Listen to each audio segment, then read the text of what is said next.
ধরা পড়ে না, অভিষেকের দুর্নীতির বৃত্ত সম্পূর্ণ হয়ে যাবে, আরো বড় বড় মাথা এমনকি মমতা ব্যানার্জিও জড়িয়ে যাবে। তাই আমার আশঙ্কা তৃণমূলের দুর্নীতির যদি চাবিটা, দুর্নীতির তদন্ত মানে সমস্ত তথ্যের চাবিটা কারো কাছে থাকে, ডিম থেরাপি এবং অন্যান্য জেল যাত্রা আটকাতে এরপরে মমতা ব্যানার্জিকে ভুলে গিয়ে, তৃণমূলকে ভুলে গিয়ে শুভেন্দুদার জয়গান না দাস খুব শীঘ্রই ডাইনোসরের পরে তৃণমূল কংগ্রেসের নামটা পাতায় উঠে আসবে। আপনজনটাই তার কাল হয়ে দাঁড়িয়েছে। যে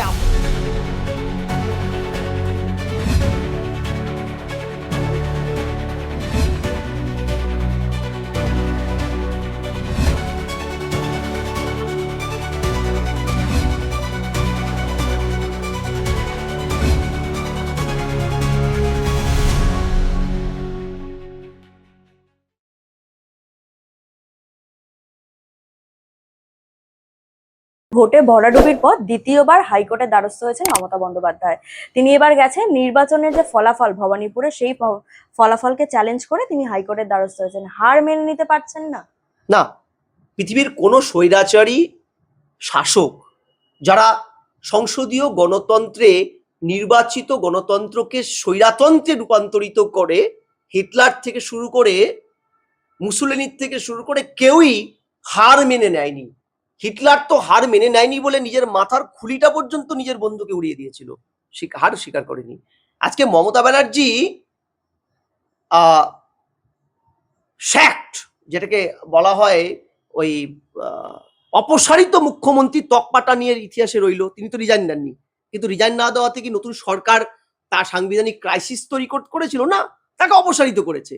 ইতিহাসের পাতায় সংসদীয় গণতন্ত্রে ভারতবর্ষে অন্তত লেখা থাকবে, একজন মুখ্যমন্ত্রী হেরে যাওয়ার পরেও, হেরে যাওয়াও নয়, একটা সুনামিতে বিপর্যয় হয়ে যাওয়ার পরেও তিনি তার পদটা ছাড়েননি, তাকে অপসারণ করতে হয়। এটা কত বড় লজ্জার। দ্বিতীয়, তিনি তো নন্দীগ্রামেও হেরে যাওয়ার পরে 21-এ তিনি হাইকোর্ট খেলেছিলেন। তারপরে হাইকোর্টে যতবার মামলাটা শুনানি উঠেছিল ততবারই তিনি অ্যাবসেন্ট থেকেছেন, তার উকিল অ্যাবসেন্ট থেকেছেন, মুখোমুখি ফেস করেননি বলে মামলাটা আজও দিনের আলোয় ফুটে বেরোয়নি, তাই তো। তৃতীয়, তার ভাইপো গ্রেট ডায়মন্ড হারবার মডেলের স্রষ্টা, তিনিও পর্যন্ত তার 7.5 লক্ষের কাছে পিঠে ভোটে বিরোধী শূন্য করে ডায়মন্ড হারবার মডেল, যেই মডেলে 8টা বুথে তিনি 99% বেশি ভোট পেয়েছেন, 127টা বুথে তিনি 90% উপরে ভোট পেয়েছিলেন, 517টা বুথে তিনি 75% বেশি ভোট পেয়েছেন। ফলতায় তথাকথিত বাদশাহ, তথাকথিত পুষ্পা তার হাত ধরে 90% ভোট স্কোর করেছিলেন, যেই পুষ্পাকে এখন কেন্দ্রীয় বাহিনী আর বর্তমান সরকারের পুলিশ বারমুডা হাফ প্যান্ট পরিয়ে ঘুরিয়ে বেড়াচ্ছে। ঠিক আছে, এদের হাত ধরে তিনি যে ভোট সন্ত্রাস তৈরি করেছিলেন, সেটার মামলাতেও তো হাইকোর্ট বারবার ডেকেছিল অভিষেককে, এমনকি ওয়ার্নিং দিয়েছিল হাইকোর্ট বিগত সরকারের সময়, আপনি হয় এইসব প্রমাণ নিয়ে আসুন, নাহলে আমরা একতরফা সিদ্ধান্ত নেব। অর্থাৎ 3টে মামলাতেই মমতা ব্যানার্জি তার মামলা নন্দীগ্রাম এবং এটাতে ফেস সিভিং, মুখ রক্ষা করতে গেছে। ঠিক যেমন ইন্ডিয়া জোটে কিছু বোকা জোট সঙ্গী, অপদার্থ জোট সঙ্গী, পাপ্পু মডেল, এই শুনতে খারাপ লাগে একটা, আমি এই কথাগুলো ব্যবহার করি না, রাহুল গান্ধীকে এর সম্পর্কে এর চাইতে ভালো কথা বলাও অবশ্য যায় না, এমন কিছু তিনি করেননি যে এই পাপ্পুর নামটা তার ঘোচানো যায়, এই দায়টা তো তারই। সে পাপ্পু থেকে শুরু করে পাপ্পু, বাপ্পু, অখিলেশ, ইন্ডিয়া জোটের মুখেরা বিশ্বাস করে নিয়েছেন মমতা বন্দ্যোপাধ্যায়ের সেই বিখ্যাত কথা, আমি 100টা সিটে আমাকে হারিয়েছে, আমি 80টায় জিতেছি, অর্থাৎ বিজেপি কলকাঠি না নাড়লে আমি অ্যাবসলিউট মেজরিটি জিততাম, জনগণ আমার এখনো পাশে আছে, আমি ততটাই জনপ্রিয়। এটা তিনি ইন্ডিয়া জোটকে খাইয়ে দিয়েছেন। আশিমুদ্র হিমাচলের সাধারণ মানুষ খেয়েছে কিনা পরের বিষয়। দ্বিতীয়, এই মামলাটা করে তার এই যে ইন্ডিয়া জোটের মধ্যে তার যে কথাটা, এটাকে আরো সুদৃঢ় করতে চাইছেন, অর্থাৎ তিনি ফেস সেভিং এর ভূমিকায় গেছেন। এতে করে তার ভাইপোর সন্ত্রাস, চুরি, তার দলের রাহাজানি, তার দলের জঙ্গি জেহাদি কার্যকলাপ, তার দলের হিন্দু বিরোধী অবস্থান, হিন্দু নিধনের তার যে বিশাল দক্ষ যোগ্যতা, যার ফলে হিন্দু ভোটটা পুরোপুরি সরে গেছে তার থেকে এবং ভোটে অবিসম্ভাবী ভরাডুবি হয়েছে, তার থেকে তিনি কিন্তু নিজেকে বাঁচাতে চাইছেন। এটা অনেকগুলো কৌশল, কিন্তু কিছু হবে না। তিনি ওই কালো কোট জড়িয়ে যতই উকিল উকিল খেলা খেলুক না কেন, হাইকোর্ট টু সুপ্রিম কোর্ট তার যে হাতে শূন্য বসিয়ে দিয়ে তাকে বাড়িতে ফিরিয়ে দেবেন, এটা এখন কিন্তু ভবিতব্য সত্য, এবং তার দেওয়াল লিখনটা তিনিও জানেন অভিজ্ঞ রাজনীতিবিদ হিসাবে।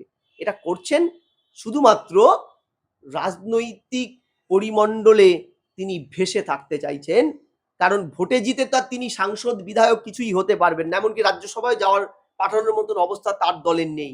তার দল এখন তিনি বিবর্জিত দল, সবে দল নির্মূলী 6 জন 5 জন, তারাও কোন দিন চলে যায় কে জানে। ফলে তিনি এখন এভাবেই রাজনীতিতে প্রাসঙ্গিক থাকতে চাইছেন হাইকোর্ট সুপ্রিম কোর্টের মাধ্যমে। লাভ নেই ম্যাডাম, চালিয়ে যান, যা ক্ষতি আপনার, আপনি নিজে সর্বনাশটা করেছেন আপনার ভাইপোকে দিয়ে, আপনার দল পরিচালনায়, এবং আপনার জিহাদি জাহাঙ্গীর, শাহজাহান, নূরজাহান, শওকত, হামিদুল, আসাদুল, এদের দিয়ে যা করার করে ফেলেছেন। আপনি এখন ইতিহাস, খুব শীঘ্রই ডাইনোসরের পরে তৃণমূল কংগ্রেসের নামটা পাতায় উঠে আসবে জীবন্ত জীবাশ্ম হিসাবে। না না, মানে উনি যে চ্যালেঞ্জ করেছেন, তাহলে এতদিন পরে কেন তিনি কোর্টে গেল? রেজাল্ট বেরোনোর সাথে সাথেই কেন গেল না? এতদিন পরে বুদ্ধি পাননি, তাই এতদিন পরে তিনি বুদ্ধি পেয়েছেন, কুবুদ্ধি পেয়েছেন। এখন তো তাকে বুদ্ধি দেওয়ার জন্য জনগণের ট্যাক্সের টাকায় সকাল বিকাল মামলা লড়ার মতন কপিল সিব্বাল, মনু সিংভি নেই, তারা হাওয়া। জানি না বিকাশবাবু এই বুদ্ধিটা ওনাকে দিয়েছেন কিনা, সদ্য বিকাশবাবু এই বুদ্ধিটা দিয়েছেন কিনা। আজকাল তো বিকাশবাবু আবার দেবরাজ, যুবরাজ এদের রক্ষাকর্তা হয়ে দাঁড়িয়েছেন। উনি বলেইছিলেন প্রয়োজনে মমতা ব্যানার্জিকেও তিনি সাহায্য করবেন। ইনি বুদ্ধিটা দিলেন কিনা অনেক পরে, তাই বুদ্ধিটা এলো। ঠিক আছে, অষ্টম বামপন্থের মতনই অনেক পরে এই বুদ্ধিটা উনি পেলেন। ফলে আমি এইটুক বলতে পারি, যাই যেখান থেকে বুদ্ধি পান না কেন, কিছু হবার নেই। আপনার যা হওয়ার হয়ে গেছে, যা হওয়ার দেওয়াল লিখন হয়ে গেছে। ওই সেই পলাতক সিনেমায় অনুপ কুমারের মানে লিপিংয়ে আমরা হেমন্ত মুখোপাধ্যায়ের একটা গান শুনেছিলাম, আহারে বিধি তোর মানে দিশা বোঝা দায়। এই বিধির লেখন, এই বিধির লেখন বোঝাটা, আহারে বিধি তোর বোঝা দায়। ফলে এই বিধির লেখন বুঝতে মমতা ব্যানার্জির আরো অনেক সময় লাগবে। তার বিধিতে যে ভয়ানক লিখন আরো লেখা আছে, একবার সুমিত অ্যারেস্ট হওয়ার পরেই সেটা 16 কলা পূর্ণ হয়ে বৃত্তটা সম্পূর্ণ হলেই উনি দেখে যাবেন। মমতা বন্দ্যোপাধ্যায় নিজের ভাই বাবুন ব্যানার্জি, তিনি এখন বলছেন যে এই যে তৃণমূলের যা অবস্থা, তার জন্য দায়ী অভিষেক বন্দ্যোপাধ্যায়। শুভেন্দু অধিকারীকে আমি ভালোবাসি, তিনি যা বলবেন আমি তাই করব, দিদিকে ছেড়ে পর্যন্ত চলে যাব। এতদিন পর এটা কেন বলছেন যে অভিষেক বন্দ্যোপাধ্যায় দায়ী দলের জন্য, দল নষ্ট হওয়ার জন্য? লালন একটা গান লিখেছিল, যে লালন লিখছেন, হায় তোর আপনজন বলতে কে আছে। এই যে আপনজন, মমতার আজকে এই আপনজনটাই তার কাল হয়ে দাঁড়িয়েছে, যে আপনজনের জন্য তিনি দলের একাধিক মিডিল অর্ডারের সৈনিককে, শুভেন্দু বোদার মতন একজন জননেতাকেও পর্যন্ত তিনি তাড়িয়ে দিয়েছিলেন, বা দল থেকে তাকে তাড়াতে বাধ্য করেছিলেন, দল ছাড়াতে বাধ্য করেছিলেন। সেই আপনজনও তাকে আর চিনতে পারছে না। কালকে দেখছিলাম ওই যে যোগমায়া কলেজ, আর কি নাম যেন আমাদের সুরেন্দ্রনাথ, না আমাদের ওই আরেকটি কলেজ, গোখেল গার্লস কলেজ, সেখানকার ইয়েতে থাকা গভর্নিং বডির প্রেসিডেন্ট হয়ে বসে থাকা কাজরি বন্দ্যোপাধ্যায়, তার ভাতৃবধূ, যার হাত যশে মানে মমতার সাহায্যে তিনি কয়লা চুরির টাকাও বড় বাজারের ব্যবসায়ের প্রতিষ্ঠানে খাটিয়েছিলেন। এমনকি ওই কলেজে সন্ত্রাসের পরিস্থিতি তৈরি করেছিলেন, যেটা হাইকোর্টে মামলা আজও চলছে। বিচারপতিকে পর্যন্ত মামলার রায় থেকে সরতে বাধ্য করা হয়েছিল। এরা এই কাজরি আছে, কাজরি তার মমতার নামটা মনে নেই, দল কি দল করতেন মনে নেই, শুধু মনে আছে শুভেন্দুদার নাম। আজকে বাবুনের মতন ছোকরা, যে মমতা ব্যানার্জির হাত যশে সব পেয়েছে, দিদির হাত যশে, আজকে দিদিকে চেনেন না। আর কি কি দেখতে হবে এরপরে? অভিষেক না বাঁচার ডিম থেরাপি এবং অন্যান্য জেল যাত্রা আটকাতে এরপরে মমতা ব্যানার্জিকে ভুলে গিয়ে, তৃণমূলকে ভুলে গিয়ে শুভেন্দুদার জয়গান না শুরু করে। আমি ওটাই সময়ের অপেক্ষা করছে বলে মনে করছি। দেখতে থাকো। এই আপনজন, মন্তর আপনজন বলতে কে আছে, লালন যে লিখে গেছিল, আজকে এই আপনজনটাই মমতাকে ভীষণ জ্বালায় ফেলে দিয়েছে। এই যে 20 জন সাংসদকে আমরা বিদ্রোহী দেখলাম, একটা কানাঘুষো শোনা গেছিল যে তারা হয়তো বিজেপিতে আসতে পারে, কিন্তু না, তারা এনসিপিআই জয়েন করেছে। এবং তাদের মধ্যে অন্যতম সাংসদ সুদীপ বন্দ্যোপাধ্যায় এবং শর্মিলা সরকার এবার কেন্দ্রীয় মন্ত্রিত্ব পাবে বলে জানা যাচ্ছে। দেখো, কেন্দ্রীয় মন্ত্রিত্ব পাবে কি না পাবে সেটা তো কেন্দ্রের তরফ থেকে কি সিদ্ধান্ত নেবে, আমি তো কেন্দ্রের লোক নই, আর হ্যাঁ, কেন্দ্রীয় সরকারের কোনো প্রতিনিধিও আমি নই। কিন্তু তোমাকে এইটুকু বলতে পারি যে ওরা এনসিপিআই তে গেছেই আইন অ্যান্টি ডিফেকশন ল, দলত্যাগী আইনের যাতে ঝামেলা না হয় সেটার থেকে বাঁচতে। কারণ এই মুহূর্তে বাদল অধিবেশনে এরা এনডিএর শরিক হিসেবে বিভিন্ন বিলগুলোতে গুরুত্বপূর্ণ মতামত দিয়ে তারা কিন্তু সরকারের চালিকা শক্তি হতে চলেছে। ফলে ওরাও চায় না কোনো রকম জটিলতা তৈরি করে তৃণমূলের বিক্ষুব্ধ নাম নিয়ে পরবর্তীকালে সুপ্রিম কোর্ট, হাইকোর্টে বা নির্বাচন কমিশনের কাছে ওরা আটকা পড়ুক। তাই হয়তো তারা এনসিপিআই তে গেছে। কিন্তু এই যে মডেলটা তৈরি হলো দিল্লির বুকে, কাকলি মডেল, ঠিক আছে, সেই মডেলটা ভেরি ইন্টারেস্টিং। স্বাধীনতার পরে আমরা দেখেছিলাম একাধিক দল আয়ারাম গয়ারাম সংস্কৃতি করেছে। 85-এ রাজীব গান্ধীকে দলত্যাগী আইন আনতে হয়েছিল, 2/3 মেজরিটি নিয়ে বেরোলে পরে দলত্যাগী আইন কার্যকর হবে না। এক্ষেত্রে তৃণমূল থেকে যারা বেরিয়ে গেছে তারা আইনত তাদের কোনো সমস্যা নেই।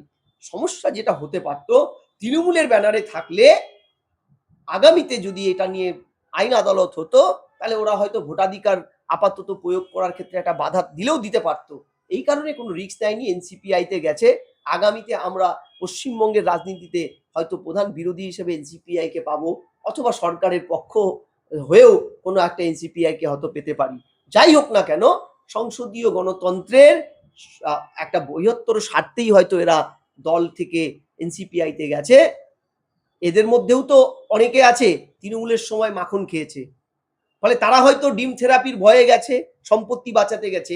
এদের মধ্যে অনেকে আছে অভিষেকের অগণতান্ত্রিক আচরণের শিকার হয়ে, অপমানিত হয়ে আজকে যেতে বাধ্য হয়েছে। আবার এদের মধ্যে অনেকেই আছে আক্ষরিক অর্থে জনগণের জন্য কিছু করে তাদের আগামী যে 2029-এর যে ভোট অবধি তাদের যে সাংসদ পদ জনগণ দিয়েছে সে কর্তব্যনিষ্ঠায় অচল থেকেই কিছু করতে গেছে। অর্থাৎ সবকিছু মিলেমিশেই এই জার্নিটা, অর্থাৎ তৃণমূল টু এনসিপিআই, এটা ভেরি ইন্টারেস্টিং একটা পলিটিক্যাল গবেষণারও বিষয় বলে আমি মনে করি। যেমনটা আপনি বললেন যে এই যে বিদ্রোহী যারা হয়েছে তাদের মানে বেশিরভাগেরই ক্ষোভ ছিল অভিষেক বন্দ্যোপাধ্যায়ের ওপরে, তাহলে তারা যখন দলে ছিল, ক্ষমতায় ছিল, তখন তাহলে এই কথাগুলো কেন তারা সামনে আনেনি, বা তখন কেন এই পরিবর্তনটা তাদের মধ্যে দেখা যায়নি? সমস্যা কি হচ্ছে, আমরা তো আনএথিক্যাল পলিটিক্যাল ডিসকোর্সে আছি, আনএথিক্যাল একটা পলিটিক্যাল এনভায়রনমেন্টে, যেখানে শাসন ক্ষমতা চলে যাওয়ার পরেই দেখা যায় দলের মাখন খাওয়া একটা বড় অংশের অক্সিজেনের অভাব পড়ে। আমরা তৃণমূলের রাজত্বকালেও দেখেছি, তৃণমূল তো ইভেন ভয় দেখিয়েও অনেককে নিয়েছে, মামলা গাঁজা কেস দিয়েও দল ভাঙিয়েছে। আমি ওই আলোচনায় যাচ্ছি না। এটা একটা ভ্যালিড কোশ্চেন যে তারা অভিষেকের এই নোংরামি, অগণতান্ত্রিক আচরণের শিকার তো অনেক দিন ধরেই, তারা তখন বলেনি কেন? কারণ তখন না বললে, তখন বললে যেটা হতে পারতো, এরা দলের অস্তিত্বের সংকটে পড়তো, দল থেকে এদের তাড়িয়ে দিত, অভিষেক পুলিশ দিয়ে অ্যারেস্ট করাতো, হেনস্থা করতো। এটা যেমন ঠিক, আবার এটাও ঠিক দল থেকে মধু খাওয়াটা তাদের আটকে যেত, এদের রাজনৈতিক কেরিয়ার নষ্ট হয়ে যেত। সব মিলে ব্যক্তিগত স্বার্থটা এখানে নীতি নৈতিকতার থেকেও অনেক বড় আকার নিয়েছিল বলেই দিনের পর দিন অভিষেকের জুলুম সহ্য করে ইয়েস স্যার বলে এরা দলে থেকেছে। পরিবর্তিত পরিস্থিতিতে আজকে যখন অভিষেক এবং মমতা ব্যানার্জি বিপাকে, তখন এরা বলছে আমাদের অক্সিজেনের অভাব হচ্ছিল তখন, তাই আমরা দল ছাড়লাম। সব মিলে এটার মধ্যে কিন্তু মানে নীতি নৈতিকতার প্রশ্নটা অনেক বেশি উপেক্ষিত থাকছে বলে আমার মনে হয়। এখানে নীতি নৈতিকতা নয়, এটা একটা কৌশল, রাজনৈতিক এম্পাওয়ারমেন্ট, নিজের ক্ষমতা দখল করে রাখা, এমনকি নিজের বিপুল যে সম্পত্তি এবং দুর্নীতি থেকে বর্তমান সরকার যাতে এদের বিরুদ্ধে হার্স অ্যাকশনে না যায়, এই সব কিছু ইনশিওর করে কিন্তু এরা এই পদ্ধতিটা অবলম্বন করলো বলে আমার মনে হয়। এই যেমনটা অভিষেক বন্দ্যোপাধ্যায়কে নিয়ে আমরা কথা বলছি, একাধিক দুর্নীতিতে তার নাম রয়েছে, যেমন কয়লা থেকে শুরু করে সই জালিয়াতি বলুন বা প্রাথমিক নিয়োগ দুর্নীতি, এমনকি উস্কানিমূলক মন্তব্য। এখন নতুন একটি দুর্নীতিতেও তার নাম জড়িয়েছে, মাটি চুরির অভিযোগ উঠছে। ডায়মন্ড হারবার বাজারে বিজেপির নেতা রয়েছেন, অভিজিৎ ববি দাস, তিনি বলছেন যে প্রায় 300 কোটি টাকার দুর্নীতি হয়েছে এই মাটি চুরি নিয়ে। না, অভিজিৎ দার সাথে আমিও কালকে একটা প্রোগ্রামে ছিলাম। উনি তো বরাবরই 14 সাল থেকে লড়ে যাচ্ছেন এবং তার জন্য তাকে একদম বিকলাঙ্গ, পঙ্গু করে দিয়েছে।